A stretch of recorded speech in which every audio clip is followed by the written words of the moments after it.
আমার স্বামী আমাকে রেখে একাধিকবার পরকীয়া করেছে, সুযোগ পেলে এখনও পরকীয়া লিপ্ত হয়। আমি দেখে কিছু বললে আমাকে প্রচণ্ড মারে, ব্যক্তিগতভাবে আমাকে কোনো হাত খরচ দেয় না, কিন্তু তার প্রচুর টাকা। এ বিষয় নিয়ে একটু আলোচনা করবেন। পরকীয়া এটা আমাদের সমাজে এখন ঘরে ঘরে ঘরে ঘরে। কিছু কিছু পরকীয়া আছে আমরা টেরও পাই না, ওই যে ইনবক্সে চলে, ঠিক না ঠিক?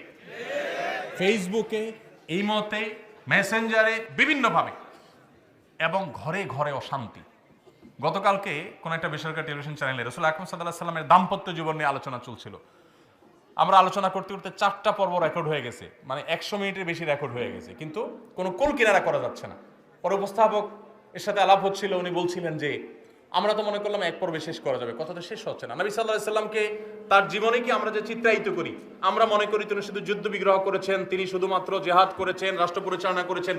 তার দাম্পত্য জীবন যে কত সুখের, কত সমৃদ্ধির, এবং আমাদের জন্য কত শেখার, সেটা আমরা অনেকে জানি না।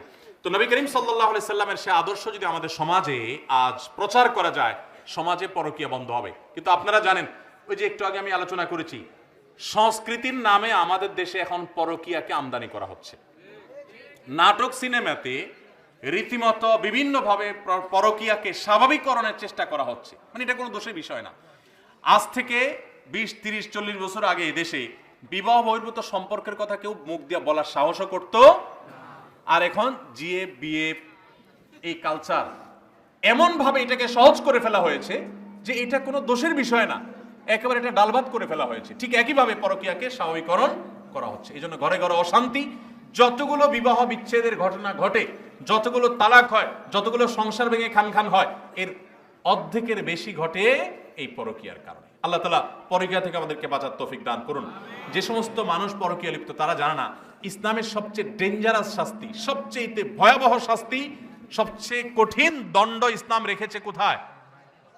এই পরকীয়া লিপ্ত হয়ে জেনা করলে মর্মান্তিক ভাবে, অত্যন্ত কঠোর ভাবে তাকে তিলে তিলে মৃত্যুদণ্ড কার্যকর করতে বলা হয়েছে প্রস্তরাঘাতে। কঠিন একটা বিষয়। এটা এই জন্য করা হয়েছে যে পরকীয়া যদি ব্যাপক হয়ে যায়, আজকে পশ্চিমা দুনিয়ার সন্তান কেন হচ্ছে না? আজকে Italy, China, Japan, Korea, Thailand, পৃথিবীর বড় বড় উন্নত দেশগুলো তাদের সন্তান জন্মের জন্য মানুষকে ফুসলাইয়া টাকা পয়সা দিয়ে সরকার, যে সন্তান একটা হলে এত টাকা ভাতা পাবা, দুইটা হলে অত পাবা, তিনটা হলে এত পাবা, তারপর সন্তান হচ্ছে না। কারণ কি? এর অন্যতম একটা কারণ বিবাহ বহির্ভূত সম্পর্ককে এমন স্বাভাবিক করে ফেলা হয়েছে, কারণ যারা বিবাহ বহির্ভূত সম্পর্ক করে তারা তো সন্তান নেয় না। বুঝেন নাই? এই টেন্ডেন্সি সমাজের ভিতরে প্রতিষ্ঠিত হয়ে গেছে। এই জন্য যারা এই কাজে লিপ্ত তারা আল্লাহকে ভয় করেন, এবং এটা সবচেয়ে বড় অপরাধ।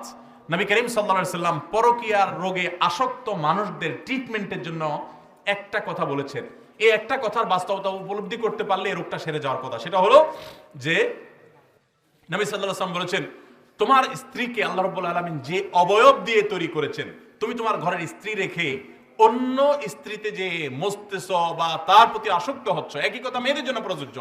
তোমার যে স্বামী আছে তাকে আল্লাহ তাআলা যে অবয়ব দিয়ে সৃষ্টি করেছেন, তুমি আরেকজনের সাথে পরকীয়া করছো, তারও একই অবয়ব। পার্থক্য কিছুই। শয়তান তোমার কাছে অনেক চমৎকার করে উপস্থাপন করছে, ধ্বংস হওয়ার পরে হয়তো আফসোস করবে। পরকীয়া লিপ্ত হয়ে সংসার ভাঙা বহু নারী আর্তনাদ করে, হাহাকার করে, বহু পুরুষ হাহাকার করে, আর হয়তো ব্যাক করার সুযোগ পায় না। এজন্য আল্লাহকে ভয় করেন এবং সংশোধন করেন, এবং জেনার এই ভয়াবহ রোগ থেকে বাঁচার জন্য আল্লাহর খাঁটি বান্দা, আল্লাহ ভীরু মানুষ, মুত্তাকি পরহেজগার মানুষ, নেককারদের সোহবত এবং সান্নিধ্যের কোনো বিকল্প নাই। এক ব্যক্তি এসে নবী সাল্লাল্লাহু আলাইহি সাল্লামের কাছে জেনা করতে তার মনে চায়, আকাঙ্ক্ষা ব্যক্ত করেছেন। নবী সাল্লাল্লাহু আলাইহি সাল্লাম তাকে অত্যন্ত চমৎকার ভাবে উপদেশ দিয়েছেন এবং তার সোহবতে কিছু সময় ছিলেন।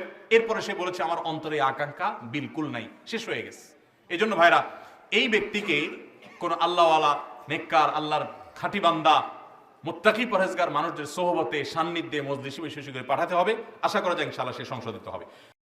আস-সুন্নাহ ফাউন্ডেশন, উম্মার স্বার্থে সুন্নাহর সাথে।